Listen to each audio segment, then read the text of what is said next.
Hi, beautiful souls. This is Sadhana, and welcome to my channel. Today I'm going to carry on with the court card series. We will focus on the knights, and we'll have a look at the knights in relationship to one another, as well as their relationship to the rest of the court and their family in their suit. The four decks that I've decided to use for this series, I think, display a good diversity of characteristics, skills, archetypes, and the general energy of each of the courts. And on the left, this is the new era elements. This is a Thoth-based deck, but the court cards really do a great job of picking up on the energy of the courts. This is Anne Moira's Green Witch Tarot. The illustrator here is Kiri Ostegard Leonard, and she is an illustrator of children's books. This is the only deck in this series that has a different creator and guidebook author than the artist. This is Gillian Wild's Naked Heart Tarot. This is the second edition, so this is not the edition that's currently available. And if some of the court cards look a little different than you have, it's because this is the second edition. And then we have Tarot of the She over here. So Tarot of the She is by Emily Carding.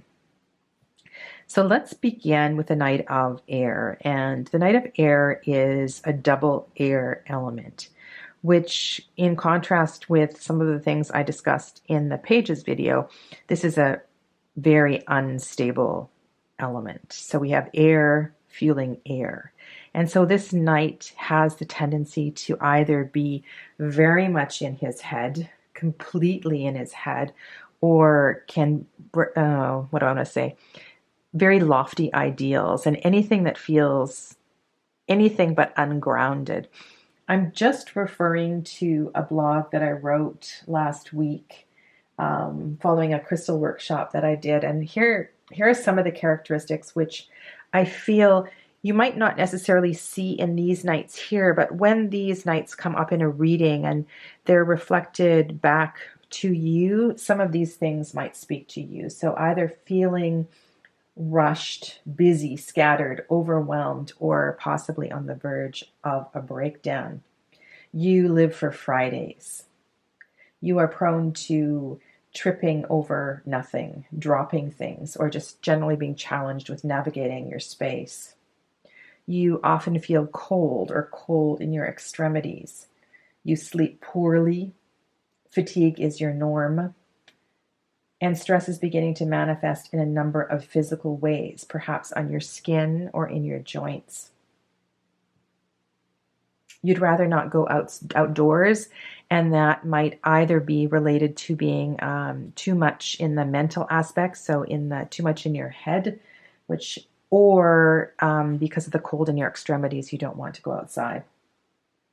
You also might have an aversion for being with nature or being in the forest. So this would be in contrast to being very grounded, right? No connection to the earth element. So being in the earth element feels very uncomfortable for you.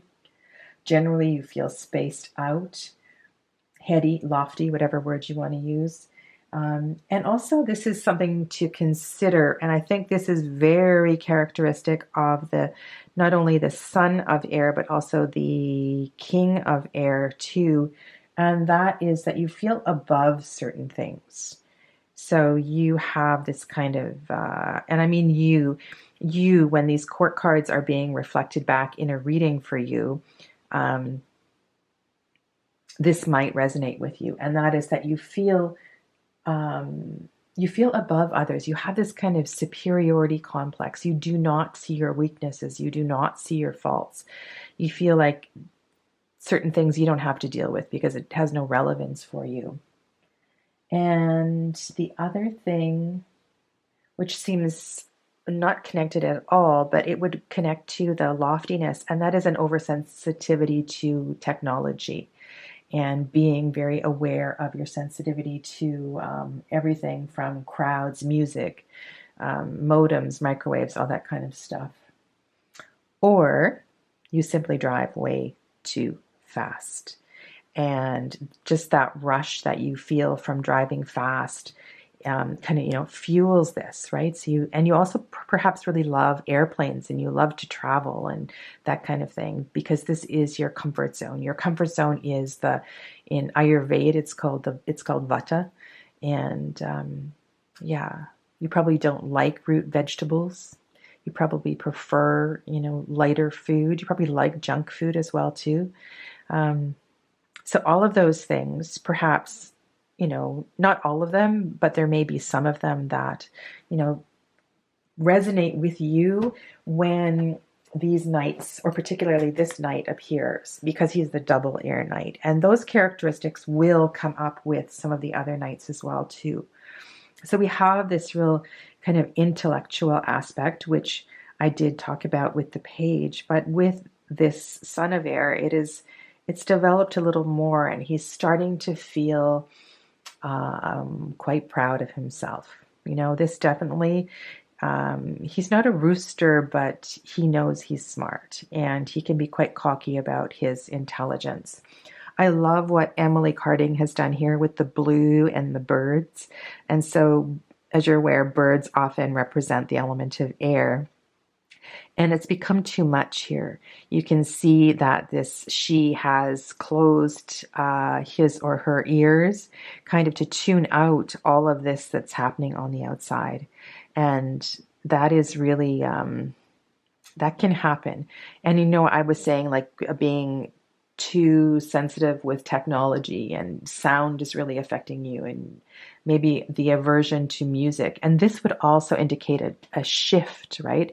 A maturation in this, from this court, because you're becoming aware of the shadow side and you're wanting to change and move through and move away from that. So that really comes up for me here. She calls this gift of liberty, and I think the freedom comes from recognizing and moving past the shadows of the Knight of Swords. We tend to think of the Knight of Swords as being really active and things are moving fast, and you can kind of see that energy here.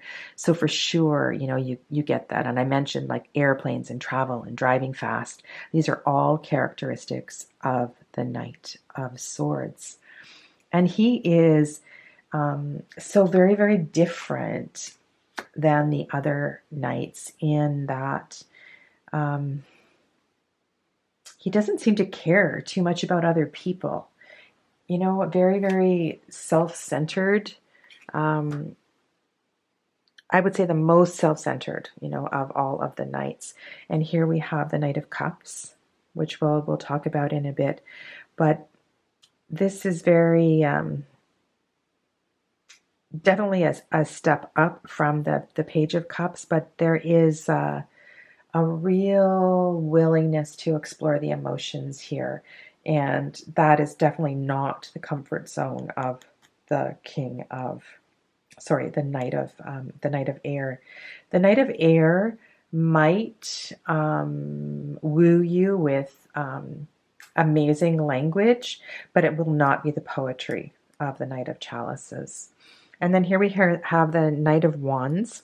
And this is a really interesting depiction, because usually the Knight of Wands, I would see a little bit more fire, a little bit more energy. And here we have feminine energy riding side saddle, and she's traveling and she's moving away. But she's going back home, which is to me not particularly characteristic. So this, of all of the Knight of Wands that we're going to look at, is one that is perhaps the most difficult and doesn't really fit in with the pattern. And then what are we missing here? We're missing the Knight of Pentacles. So this is what the Knight of Pentacles looks like in the Green Witch. Very, very typical, slow moving, and a very peaceful kind of energy. And of all the knights, like I said, this is the knight that is going to be connected to the earth, be the most connected to the earth of the four of them. So let's have a look at this Knight of Air in relationship to the rest of his family. So we saw the daughter of air yesterday. So there we have the son and daughter of air. And you can see that the daughter of air is very, she's really focused on the element. So there is an external factor that is, there's something external that is drawing her attention. That is going to lead her into developing all of the things she needs to learn to become the daughter of air. The son of air has already been here. He's already done that, and you can kind of see that little bit of egoism shining through here. And I mentioned yesterday as well too that in this deck, this King of Air is the least typical King of Air I think I've seen in a deck. Most of the Kings of Air are a little colder, shall we say, so you don't get that. I see quite a bit of emotion here, which for me is not typical of a King of Air. Most Kings of Air are just like the son and just like the daughter and the mother. They're not very warm and fuzzy. And if we look here at this king, so this is the Dreamer King from the Tarot with the She, you can see that, you know, determination and the power and the leadership. And he's actually riding the dragon in this one, which is really cool. So he's got that control. That's more of what I see as the how this son of air is going to evolve. He's going to become very stalwart and very, very driven. So yeah, so this one is, and you're going to use this deck, and this card is going to come up because you're going to find a more evolved, and I guess evolved is the right word, father of air. And then your mother of air. And again, I mentioned as well with her, she is emoting in this one as well too. And the mother of air has been through a lot. She's been through so much, managing and dealing with this family of intellectuals and very focused and determined people. And she's become this beautiful, strong figurehead of the family.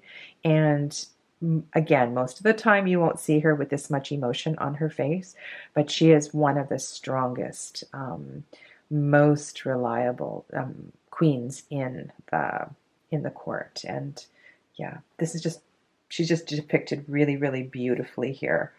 But I don't want to get ahead of myself, and we will look at the Queen of Air in the next video.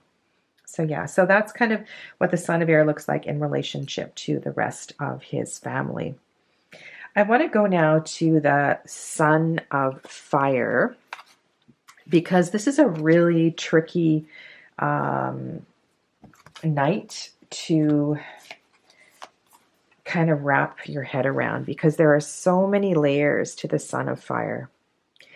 And in this deck, I think we have a real melding of energy. I see very much a son of water in this face here. And how he, and what he's focusing on, and where he's got to,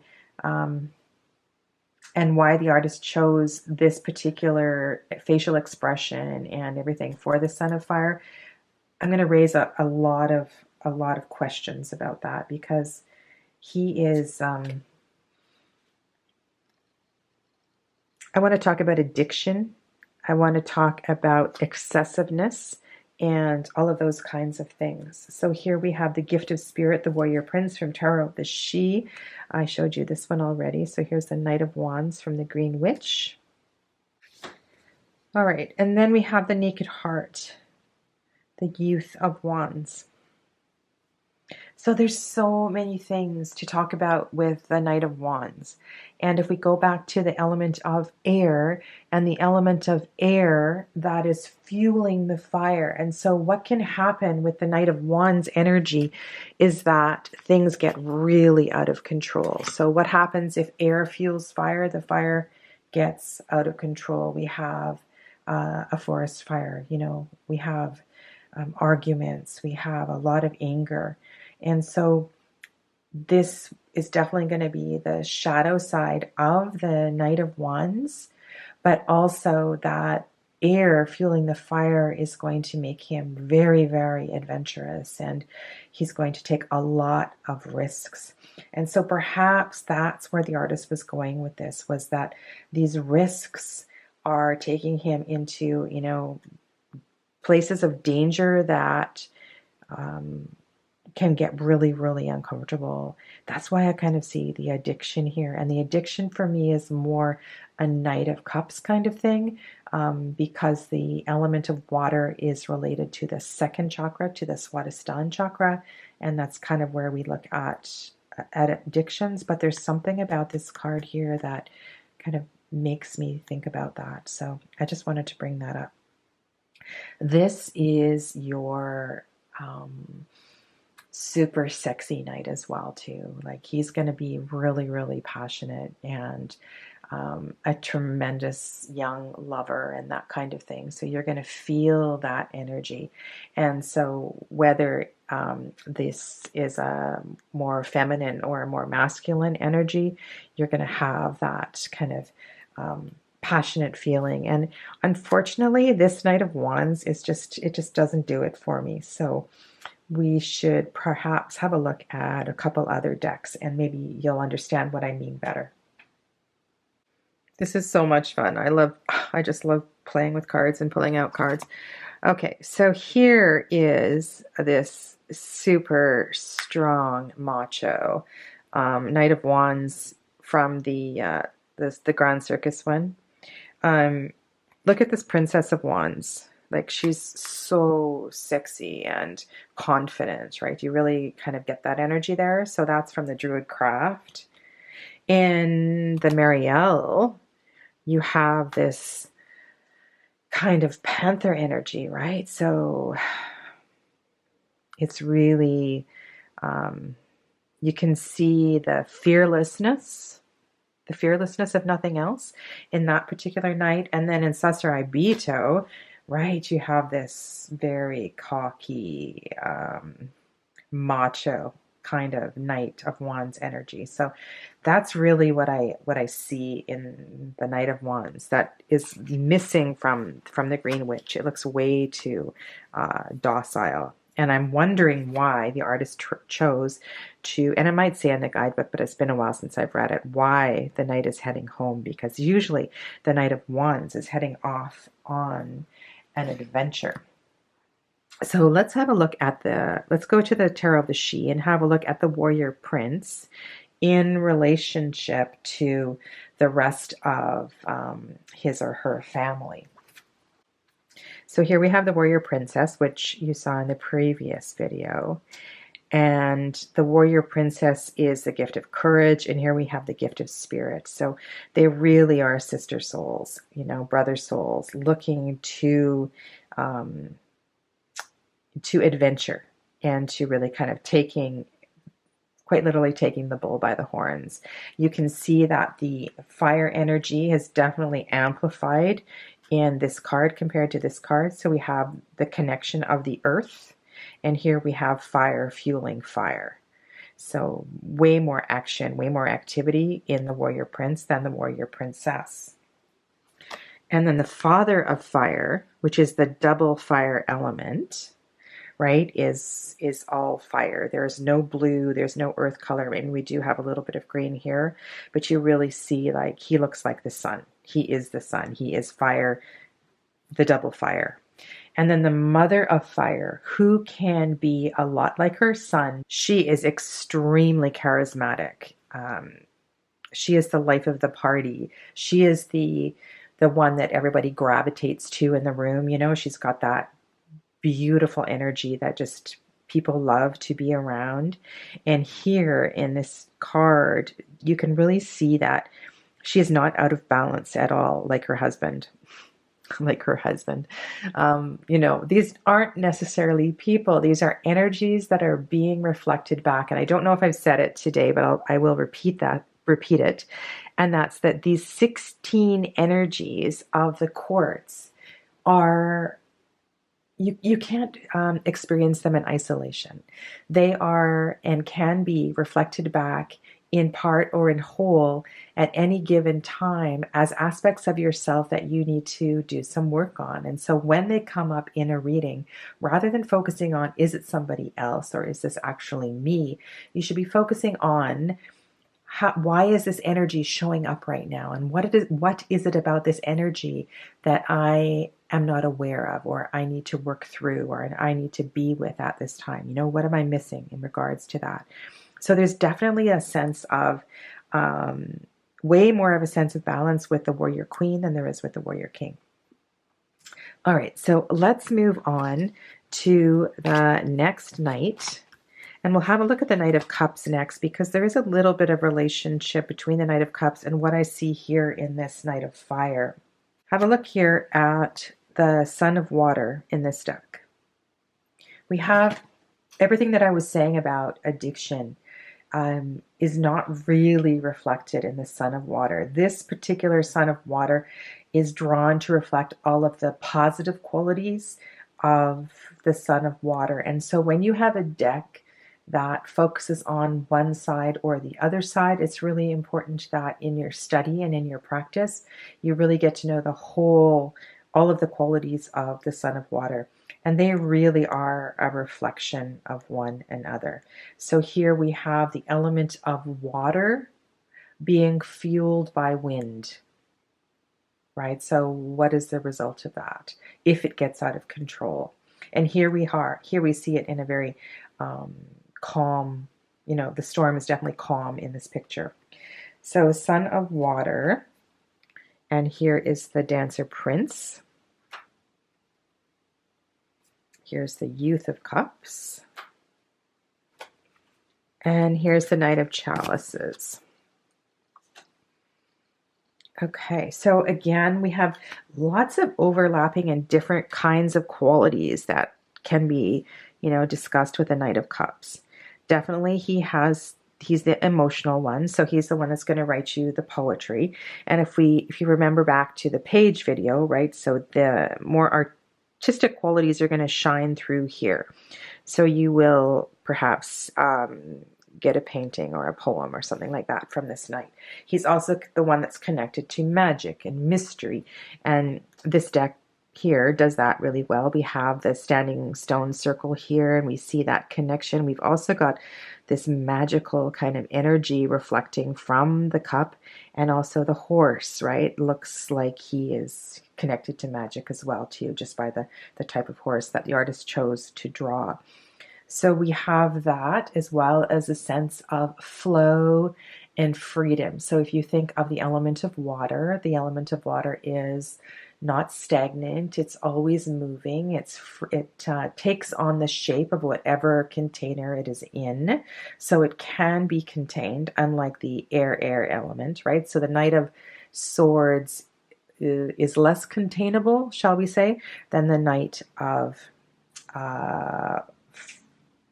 also the Knight of Fire. Definitely you cannot contain the Knight of Fire, but you can put this Knight into a container. So it is possible to have a relationship with this energy. So with this Son of Knights, a relationship is possible on multiple levels, because water can be contained, but also because of the romance and the connection to magic and mystery can make a really beautiful relationship when it is in balance. All kinds of crazy things, right? You can bring in when you are just trying to peel away the layers and understand all of the mystical connections. I don't think I've talked about the chakras much in this video either. So here we have the element of water. Actually, yes, I did. So I mentioned how his the sun, sorry, this is, I'm talking about it like they're people.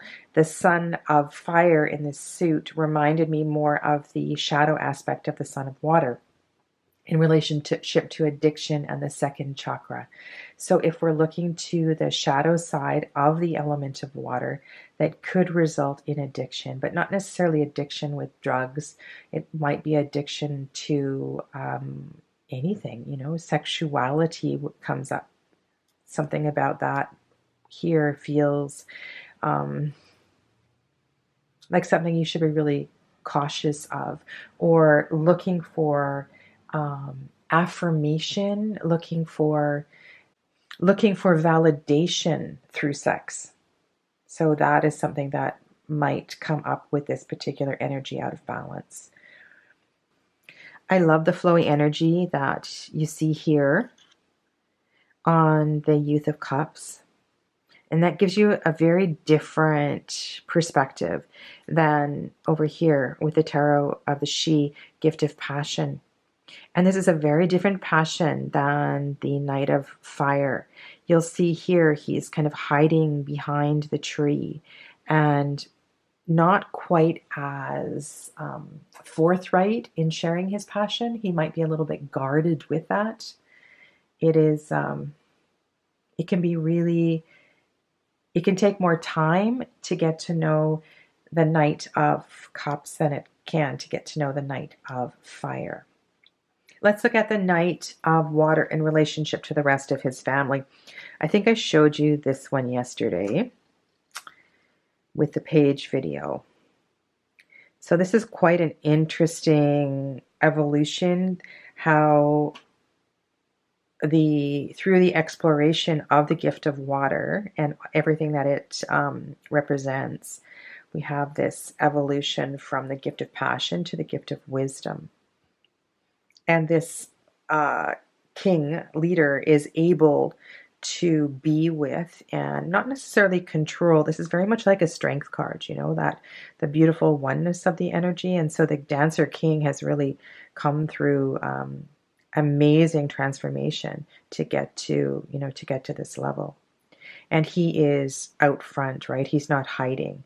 And look at how the Dancer Prince is so much more reserved. Here we have the King of Chalices from the from this one, so from the Green Witch. And I think this is an important card to look at. And I know some of the several decks that kind of have this kind of imagery. So he is very social. He's a family man, much like the King of Pentacles. But there's something here about the, drinking too much. And that might be a shadow side of not fully understanding and being with the intuition and the magic. And it might be a reflection of the discomfort with this gift, which has not been fully developed. And I think that's a really interesting quality. And the whole process and the development from the princess to the prince to the queen to the king of chalices, there is this, there's that kind of danger lurking, unfortunately, with that suit. And yeah, this is not my favorite Queen of Chalices because she is in isolation. And why is she in isolation? And I don't think that is necessarily where we will find her most of the time. This would be a shadow side of the Queen of Chalices. And again, this has to do with not fitting in and that whole idea with being, whether you're a card slinger, whether you are a witch, whether you just feel this deep, deep connection to all things magical and metaphysical and not being able to be with everybody and having that level and that degree of intuition makes you feel like you have to isolate yourself. That's understandable, but her more positive side is her absolute comfort with the feminine, absolute comfort with emotions. And so this suit is not an easy one to navigate. You would think that the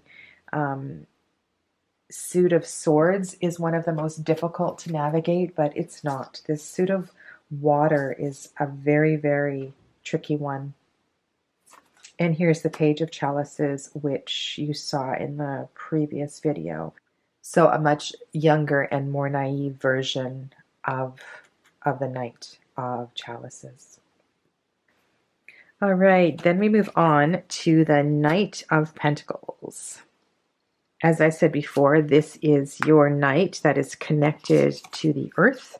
This is the slowest moving knight, and if there was a knight that possessed earthy qualities, this is going to be the one. So here we have the Youth of Pentacles from the Naked Heart.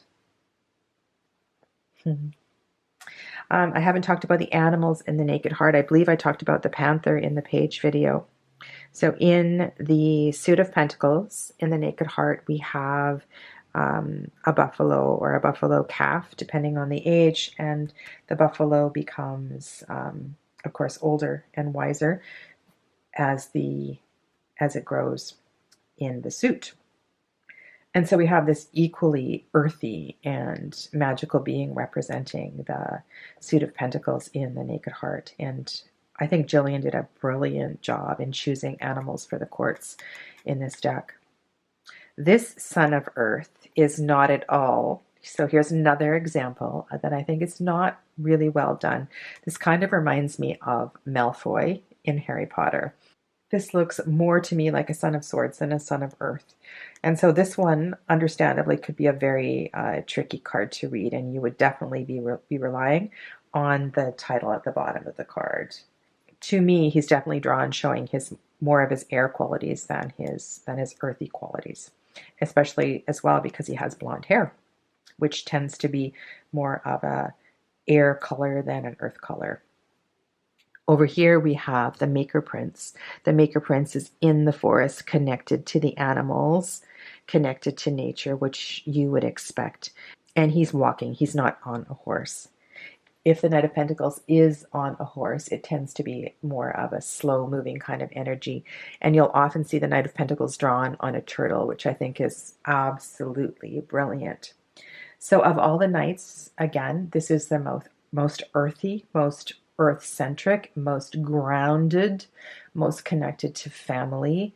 And this knight for sure is still going to go off on adventures and be fluid and be moving and all of that because of that quality of air that's connected through all of the knights. But it'll be the least of any of the knights as far as those characteristics are concerned. When we look at the elemental symbols, these two symbols don't really affect each other. It's quite a neutral combination.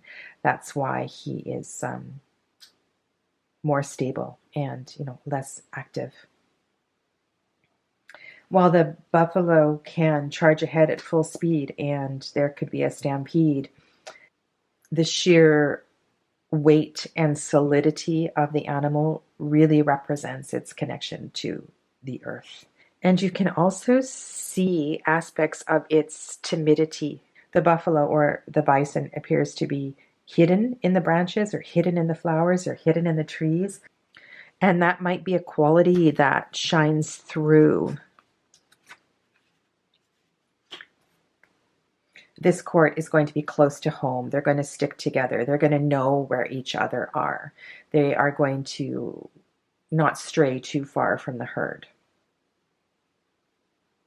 I think I will leave it with that for today, and then I will just reorganize the cards, and I will be back with the queens very, very shortly. So thank you for watching.